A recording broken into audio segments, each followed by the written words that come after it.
We as the business owners, the entrepreneurs, the type A, are so good at what we do.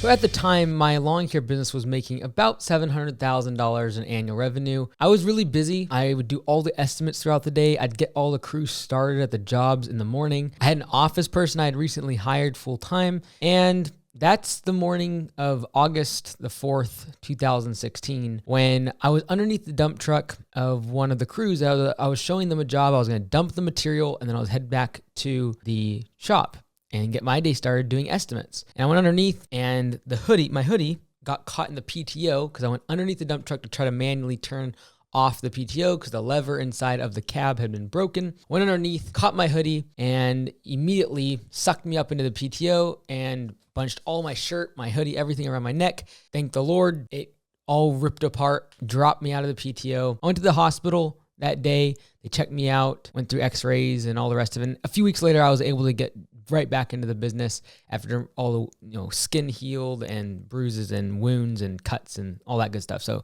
thankfully there wasn't a concussion. I didn't break my neck that they thought I had. And so I'm very thankful. However, what it proved to me that day is that a business cannot be ran on the personality of the owner. It has to be run on systems and procedures and actual legitimate, hard, concrete ways of doing things, and not just the personality of the owner, which might be amazing. And honestly, I believe that you can build $1 million business on the back of a great personality, someone that can sell really well, someone that can even lead other people really well. Those are great skills to have. And we should all strive to improve our sales ability, improve our ability to lead other people. But ultimately, what I learned that day as I was in the hospital, literally FaceTiming my crew to finish the job and get them started on the next one, I realized that my business didn't really have the best of systems. And it ran on my personality of juggling all the balls and working really hard. And I was very fortunate at the time to have some incredible people working for me, as well as Liz in the office that was able to hold all of that together. But I asked myself,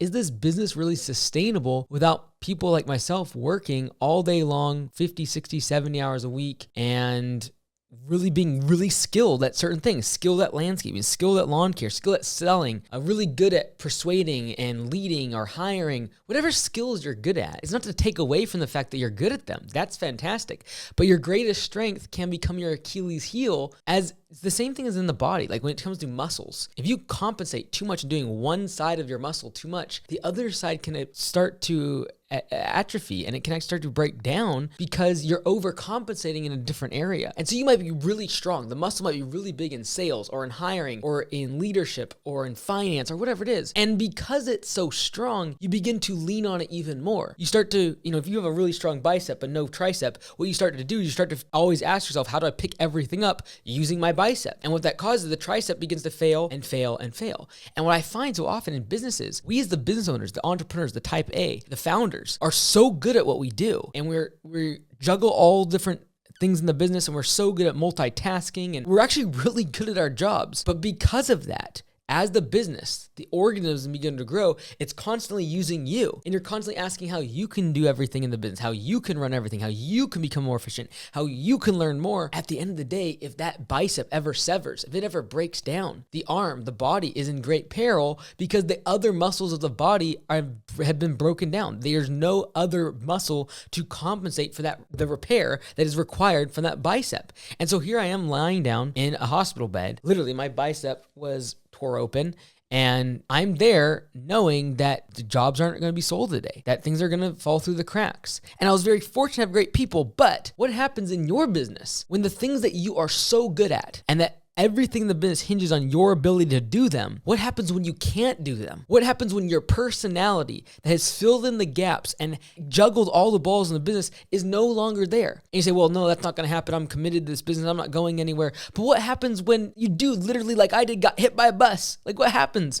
What happens when you have a family emergency? What happens when you have a relationship that breaks apart? And now the business is vulnerable to literally falling apart because you've built it all on personality and you holding all the balls up and juggling them and working crazy hours. And there's no fundamental system that allows work to come in and be done in an efficient manner at a profitable rate without you being involved somehow. That is really the essence of what a system is. Something that allows the business to operate, bringing business in, producing it efficiently, and creating a profit on the other end without a person, a specific person, typically the owner, being involved. Now, I know I'm talking to people that have larger businesses, multiple employees.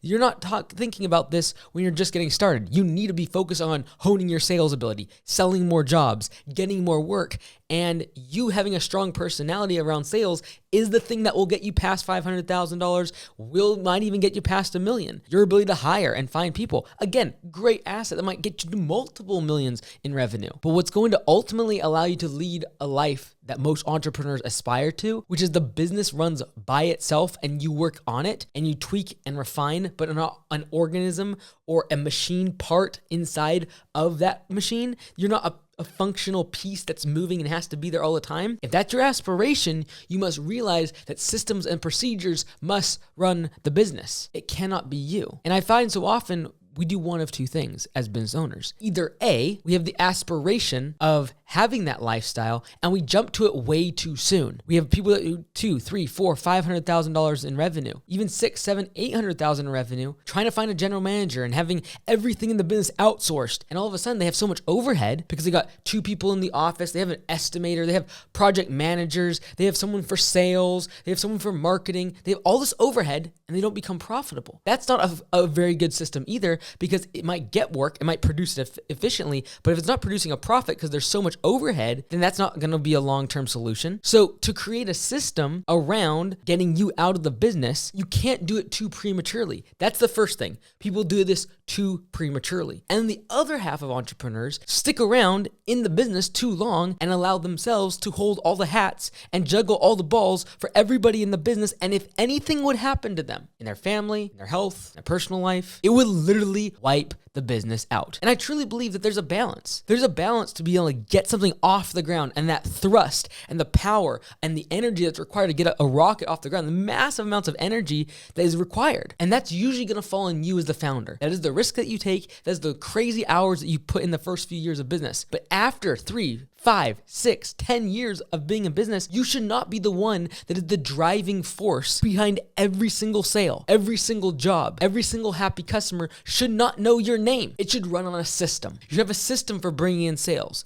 a system for getting the estimate out, a system for performing the work and making sure you don't show up to jobs like I did for every single project. So what did we do? We started to focus on systems. What did I do after August 4th, 2016, once I came back from actually fixing all my scars and issues and wounds that I had? What did I do? I realized that, hey, this is not sustainable. I can't show up to every single project. I need to take a video when we started project management videos, where a video would be taken and given to the crew instead of me being there as the estimator showing them the job. It allowed me to be out of the machine. The machine of daily operations that I was so governed to would not have allowed me to scale the business. It would not have allowed me to continue growing because I was so locked into getting things done, getting estimates done, getting the jobs done. And that's fine. But there comes a point where you do have to step out of that and realize that focusing on building the systems is your job.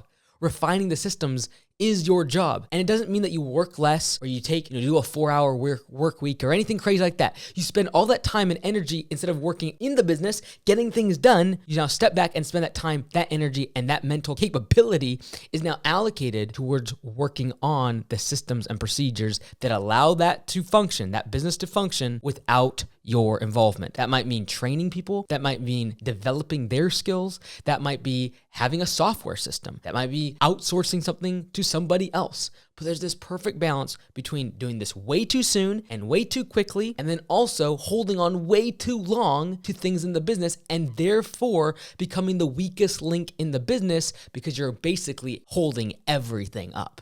So there's really no point in this video other than the fact that all of us are somewhere in that range. And you've got to determine that there's going to be times where you've got to index towards you being in the business, and that's fine. When there's problems, you might actually need to jump in, get your hands dirty, and get things done. But realize that the ultimate goal is to get on the other side of the equation where you're working on the systems and how the machine works instead of making the machine works. I hope that was helpful. And if you're just getting started and this kind of seems a little bit too far up there for a larger business, check this video out here where I talk about the one thing you need just to get to $250,000 in annual revenue. Not millions, not growing a big team and leadership and systems, just getting $250,000. This one thing is all you need.